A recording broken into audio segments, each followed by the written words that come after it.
Bonjour à toutes et à tous et bienvenue pour une nouvelle vidéo, j'espère que vous allez bien. Ça fait un petit moment que je vous ai pas refait de vidéo encore, mais bon, voilà, je suis de retour pour une petite vidéo. Donc pour cette vidéo, je ne sais pas vous, mais parfois il m'arrive de ne pas être inspirée du tout, et les raisons peuvent être multiples au manque d'inspiration et assez différentes. Pour ma part, avant de me décider à réaliser la page que je vais vous montrer, j'ai eu la mauvaise idée de passer beaucoup de temps à regarder les nouveautés en matériel de scrap, si bien que j'ai trouvé mes papiers un petit peu fades en fait, donc j'étais complètement bloquée pour la réalisation de ma page, et pour remédier à cela, j'ai décidé de partir presque de rien et de réaliser mes propres motifs, aussi bien pour les papiers que pour les découpes. Donc si vous êtes dans le même cas que moi, j'espère que vous trouverez assez d'astuces pour retrouver votre inspiration. Je vous laisse avec la suite de la vidéo, c'est parti. J'ai commencé par prendre un basil blanc 30x30, donc oui c'est bien un basil blanc, je suis vraiment désolée, j'ai eu des problèmes avec la luminosité pour changer. Donc là on a un rendu bleu au début de la vidéo, je suis vraiment désolée, c'est pas agréable du tout. Donc je vous ai passé l'étape où j'ai appliqué mon gesso sur la page parce que ça a mis du temps pour sécher. Simplement je voudrais quand même préciser que j'ai utilisé du gesso que j'ai bien dilué avec de l'eau parce que je vais utiliser de l'aquarelle par la suite, donc ça va me permettre vraiment d'imperméabiliser mon papier, sachant que le basil c'est pas du tout adapté pour tout ce qui est aquarelle, et je voulais vraiment pas qu'on ait ce rendu crémeux en fait que le gesso donne quand on l'applique directement. C'est plus adapté quand vous voulez mettre de la peinture acrylique en fait, donc voilà, là au moins le gesso on va pas du tout le remarquer.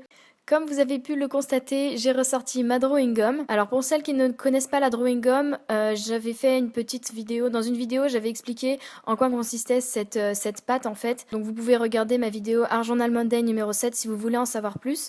Par contre, je sais qu'il y a des vidéos françaises qui sont consacrées entièrement à celle-ci et qui sont très bien expliquées. Donc je pense notamment à la vidéo de Virginie Roux. Donc je vous mets le lien dans la barre d'infos. Ça vaut vraiment le détour si vous ne connaissez pas cette pâte. Elle vous expliquera mieux que moi. Donc pour vous résumer la chose, en fait, moi j'utilise la drawing gum pour qu'elle me serve comme un masque en fait. Donc j'ai décidé de faire des nuages. Et vous verrez après que je vais laisser la drawing gum sécher et ça va vraiment faire une couche où mon aquarelle ne pénétrera pas. Donc ça va bien conserver le motif que j'ai dessiné.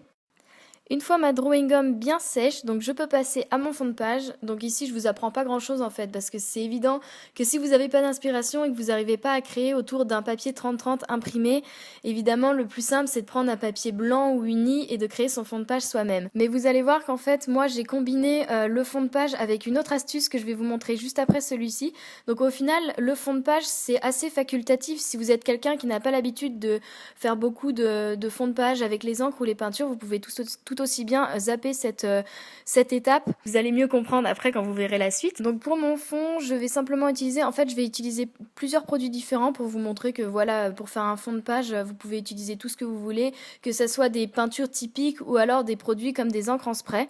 Et donc je commence avec des aquarelles. Donc vous voyez que j'ai des coupons d'aquarelle, donc ce sont des coupons d'aquarelle de la marque Nicholson Sperless. Et j'applique avec de l'eau, je joue beaucoup avec l'eau pour avoir des effets vraiment bien aquarelle, pas très réguliers. Et j'alterne également avec mon bleu dans mon aquarelle en godet. Et comme j'avais envie de petites touches de gris sur mon fond pour pas le rendre trop uni, je vais ajouter des teintes de gris en utilisant un Mr. Hughes's, donc celui-là c'est le Mr. Hughes's Hey Diddle Diddle, que je dilue un petit peu avec de l'eau parce que c'est ça qui est pas mal avec les encres en spray de Studio Calico, c'est qu'elles sont plutôt aquarellables, et j'applique tout simplement sur les petites zones que je souhaite teinter en gris.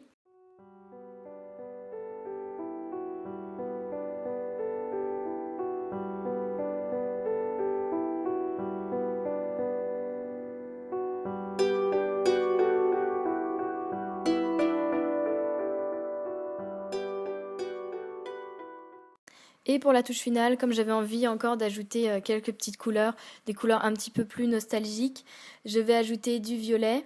Et donc cette fois-ci, c'est de l'aquarelle en tube.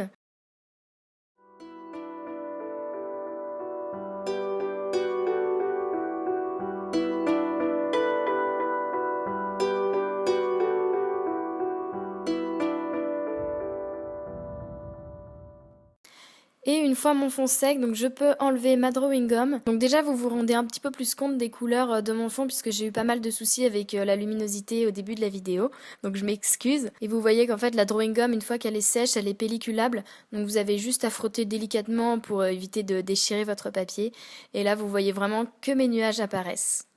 Donc ça, c'est une première astuce en fait. Avec la drawing gum, vous pouvez vraiment créer une infinité de motifs. Si vous ne souhaitez pas utiliser de masque, si vous voulez un rendu différent, ou encore si vous ne voulez pas avoir un fond de page en fait trop uni avec seulement des traces de pinceau et de peinture. Donc moi, j'ai fait juste des nuages à quelques petits endroits de ma page, mais vous pouvez tout aussi bien faire des motifs tout simples, à savoir des pois, des cœurs, partout sur votre page.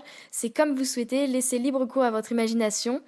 De mon côté, je trouvais mes nuages un petit peu blancs en fait, ils étaient un petit peu trop comparés à mon fond qui avait vraiment des effets différents. Justement, c'est les nuages que je trouvais trop unis. Donc j'ai repassé en fait une couche de peinture acrylique, cette fois-ci de la peinture acrylique blanche que j'ai légèrement mélangée, diluée avec de l'eau pour ne pas avoir un effet trop brutal entre le contraste aquarelle et acrylique qui sont deux peintures totalement différentes. Et comme ça donne un petit peu plus de texture et puis on a encore plus l'effet de nuages.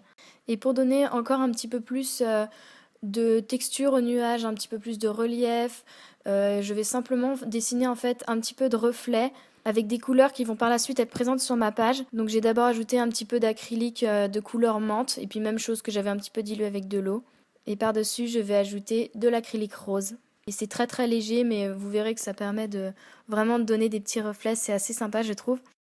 Voilà, donc ici c'est pareil, vous faites comme vous souhaitez. Si l'effet de drawing gum seulement avec des motifs vides entre guillemets, ça vous suffit, vous laissez comme ça. Mais si après vous voulez vraiment encore plus de texture, eh bien n'hésitez pas à rajouter de la peinture comme moi. Si vous trouvez au final que votre motif n'est pas assez complet seulement avec l'effet drawing gum.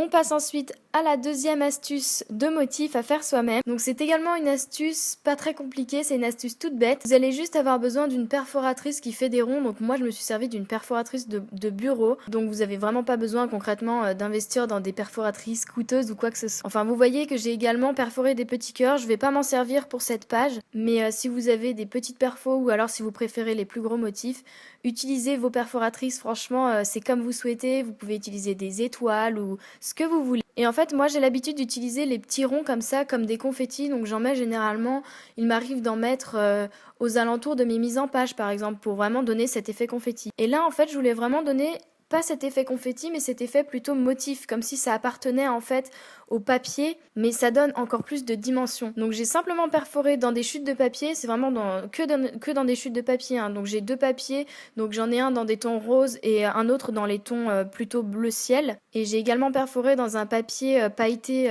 argenté, comme ça varie vraiment les textures. Et puis en plus j'avais un petit peu de chance parce qu'il s'avère que mon papier pailleté il est adhésif, du coup j'ai eu moins de mal à coller mes confettis, mes petits ronds. Après forcément il faut être patient pour faire ce genre de choses, mais n'empêche que vous verrez par la suite que le résultat en vaut la peine. Encore une fois pour ceci, laissez libre cours à votre imagination, c'est vraiment pas compliqué et vous n'êtes pas obligé de faire un motif tout en bazar entre guillemets comme moi. Si vous voulez par exemple, j'étais en train de penser pour les pois, vous pouvez faire des mesures et faire comme si c'était un motif pois, mais un motif pois vraiment basique, rangé, comme vous pouvez trouver sur des papiers imprimés par exemple. Voilà donc à peu près ce que ça donne une fois mon fond terminé et mes petits pois ajoutés. Par contre, vous remarquerez peut-être par la suite de la vidéo que j'ai ajouté plusieurs pois. Donc c'est pour ça, n'hésitez pas à en rajouter au fil de votre création si vous trouvez que ça fait un petit peu vite par rapport à votre mise en page. Évidemment, là, je ne pouvais pas du tout prédire ce que j'allais faire, mais ça vous donne quand même un aperçu de ce que ça donne. Je peux maintenant passer à la mise en page et même pour la mise en page, je vais vous donner d'autres petites astuces pour créer vos propres motifs. Comme j'ai un fond assez coloré et ça commence à être un petit peu chargé déjà avec mes pois, je vais faire une mise en page relativement simple. Donc je vais d'abord couper un rectangle dans un papier de Crate Paper de la collection Open Book de Maggie Holmes, donc il provient de la boutique Scrap Addicties, que je vais coller au fond de ma mise en page globale. Et en fait, ce papier imprimé avec les teintes de noir un petit peu et les écritures, ça permet de redonner un petit peu plus de contraste à mon fond qui est un peu trop aquarelle, un peu trop pastel. Et ça va vraiment mettre en valeur ma photo et les autres éléments que je vais ajouter tout autour. Et vous voyez que j'ai déjà sorti un apron et un tag et ils vont me servir par la suite. Ici, dans une chute de papier, d'un papier de la collection Stitch It Demi Tangerine, je découpe ces jolis petits polaroids avec les cœurs, donc je choisis les couleurs assorties à mon fond. Et donc là, même chose, je vous apprends pas grand chose en fait quand vous avez des papiers imprimés comme ceci et que vous ne pouvez pas scraper directement dessus. Découpez-les et ça vous crée des petites découpes, mais je les garde de côté parce que je vais justement vous montrer comment détourner celle-ci parce que moi je ne vais pas garder les cœurs puisque je trouvais ça un petit peu trop too much pour l'ambiance de ma page. Comme à mon habitude, pour mettre en valeur ma photo, j'ajoute tout simplement une petite passe à linge de Crate Paper et qui a des décorations dorées dessus pour bien mettre en avant la photo.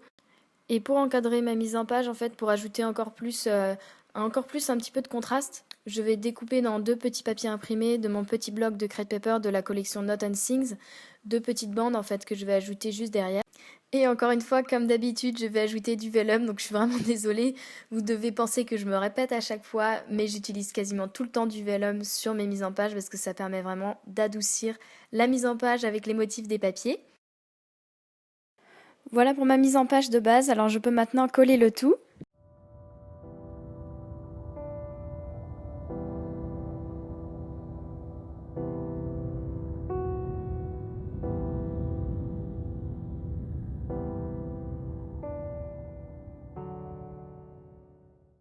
Je vous parlais donc précédemment du fait que j'allais détourner mes petits Polaroids pour créer des nouveaux motifs. Alors ça c'est une astuce à faire aussi s'il y a des motifs qui vous plaisent pas sur des papiers ou qui vous plaisent que partiellement, comme moi je voulais vraiment seulement les Polaroids et non pas les cœurs.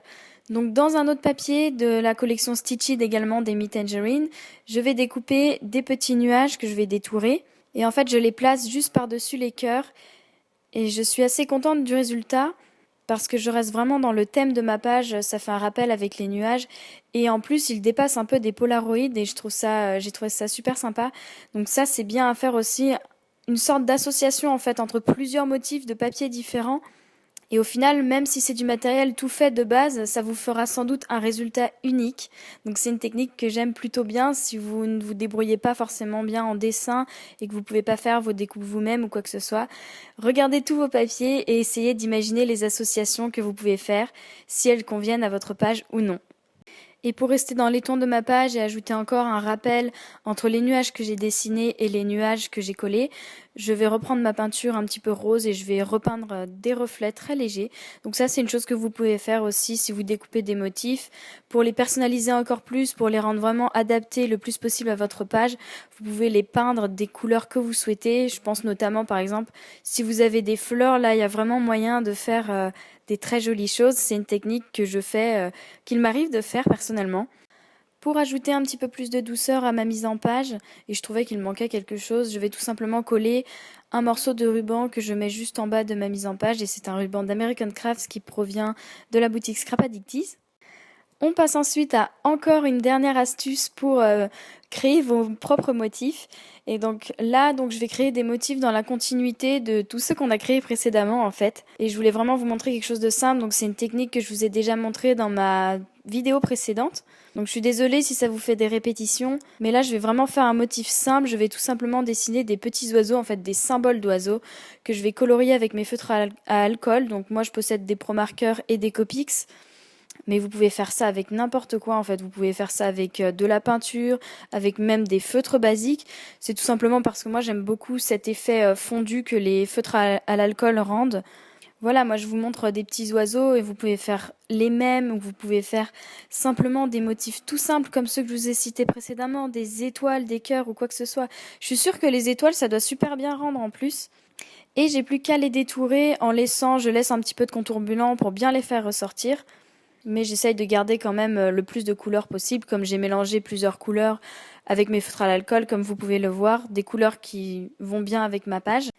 Je place donc mes oiseaux un petit peu partout sur ma mise en page, et en fait j'en place à la fois sur mes nuages peints à la main et sur les nuages qui proviennent du motif du papier d'American Crafts, et comme ça j'aime bien, ça fait vraiment un parallélisme en fait. Je trouve qu'ils sont bien en osmose en fait avec vraiment à la fois mon fond de page et ma mise en page. C'est comme si ça liait en fait mon fond avec la mise en page en elle-même. Et je me répète, mais c'est quelque chose que j'aurais pu faire avec n'importe quel motif, à savoir des cœurs, des fleurs, des étoiles. Mais moi j'ai vraiment choisi les oiseaux parce que pour moi ça a vraiment une valeur symbolique.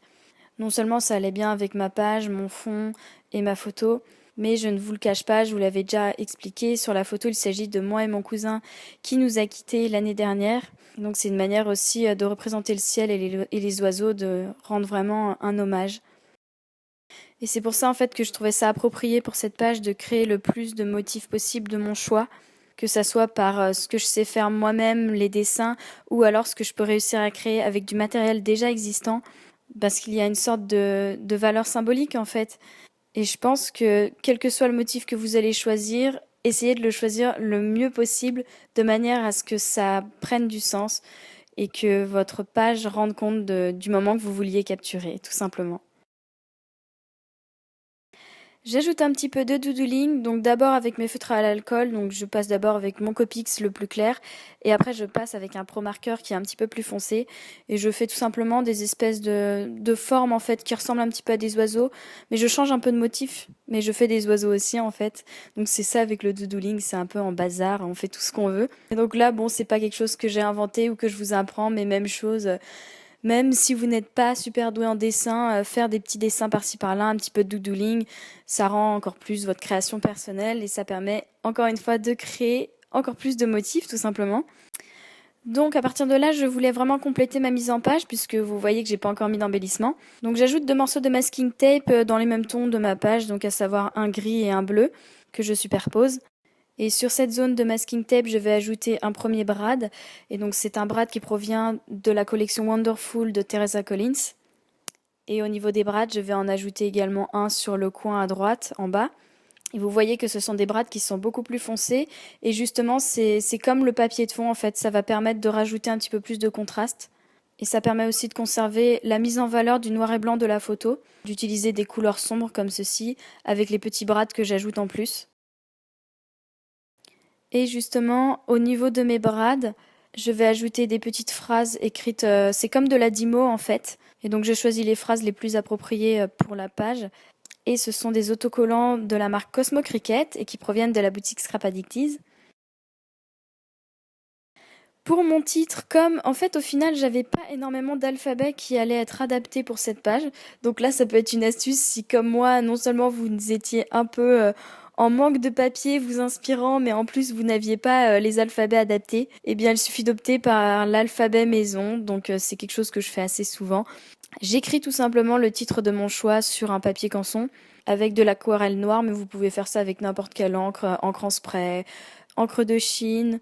Et j'ai choisi de l'écrire en noir pour, encore une fois, le faire bien ressortir. Et ce qui est bien, c'est qu'on peut faire le nombre d'essais que l'on souhaite, puisque là, j'écris vraiment sur le papier et je détournerai après. Comme vous pouvez le constater, j'ai écrit 2 fois avant et ça ne me plaisait pas. Donc en attendant que mon titre sèche avant de le détourer, je vais prendre mon stylo noir.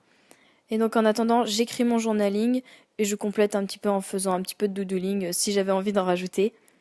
Toujours en attendant que mon titre sèche, je vais prendre mon encre de Chine pour faire des petites taches un petit peu en diagonale et aux endroits où j'ai écrit. Et c'était encore une fois une manière d'ajouter vraiment beaucoup plus de contraste puisque je trouvais mon fond un petit peu trop pastel. Ensuite, mon titre est enfin sec, donc je peux le détorer tout simplement avec des ciseaux. Et je le colle à l'endroit où je trouve le plus approprié. Donc pour ma part, c'était juste en bas de ma mise en page, là où il y avait un petit vide. Et je rajoute un tout petit peu de doodling au niveau de mon titre pour le faire encore plus ressortir.